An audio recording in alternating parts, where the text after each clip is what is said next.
ia tonga ko ia o ke to ko taine princesi ko ia ko lu ife ke tonga tila faito ko na tapu. Ke tita, o whi mao ke mui mo e whakakau koe pe kou tui pe koe keu tui. Koe one se ai mea koe ni koe taine princesi ke come out. He koe tuaki o whai he reka koe ni koe tuaki o mamafa. He whatu tāmaki. Tuwhaki i mamafa ini. Kau, se tita, o ko kore ke hanga mua o puke mai ange ai whai whekau kon ko se miskava. He ko ilo o wai mea une ilo. Moe toke tāgoni ko mapa puloka. Ko hao no uhinga e fuatua tu. He ko naua una ngā okuna ngā ue kono rehabi ai kau etiki, kau trucks etiki. Pea una mau whakamatala whalala anga au pito. Nako ave au pi vene e fehu i tatau, pa nako kole ki he whaiwhekau ke kau mai polo kalama koe ni. Pea nako ave e fehu i tatau, koe tali koe whaiwhekau i kai. O ki kai ke mooni, I don't know. I actually o kai ke convict me pe mooni pe ko loi ka ko hinga ko me pe ku ni tala mai pe ku ne malu i hata pe kai. I don't know ko fai tonga ko faho ke hoko ia ko chaplain I believe so ne. Nako I don't know. Really, I don't know. Oh yeah. O kai ke o fuhanga rewa mahino i mea ai. He kake eke kai whamantala koe ni. He kono uhinga o ko ngo i au pita situation o tau iai. Mo tunga pereperenge se o iai.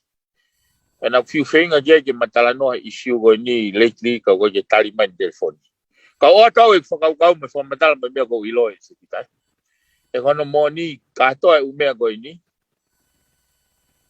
Neo ngoi bebe ko ha meu tau whinge fufui. Kau kaha pe mea moni. Kau pau ko tau whitakai ko ni o atakai o ko whanua ne tukilang e unfold pe umea ko ni. Na aku ostala no au me whaiwhekau ko ni some 2 years ago. Okay. Na ne hanga whakahoko mai ka te au ko ine ko koia ngau e me kau ethics. Ko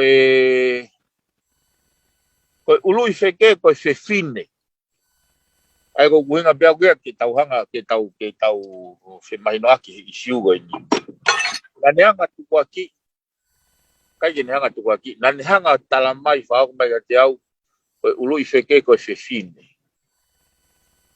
Pia ko whewhine, ko whewhine maalunga he tau no whakanu no society. But te tātau, nai kai peke whakaukau au ke hingoa pilo levu. Never appear in my mind ko hingoa pilo levu. Pea ko whakataha aku pea mo a whi, whekao ke mo no whakailo e sa mi waipulu pea mo kongo India. Mo India ko. Hala tā ke mata noa ko hae ului wheke. Kana koho vare, en hanga disclose ko ului wheke ko pilorevu. Ko uraki tope telefoni o tāke kama ko whaiwhekau ko se miskava. Ko whe ilo, pe waha whelave i e whewhine na ni whakahoko mai ka au. Mo i whewhine ko no disclose mai e. Kana koho vare au pito. E ne hanga o completely deny. Ke au e na kai uncalled for. I don't get a no le lei mai beka au.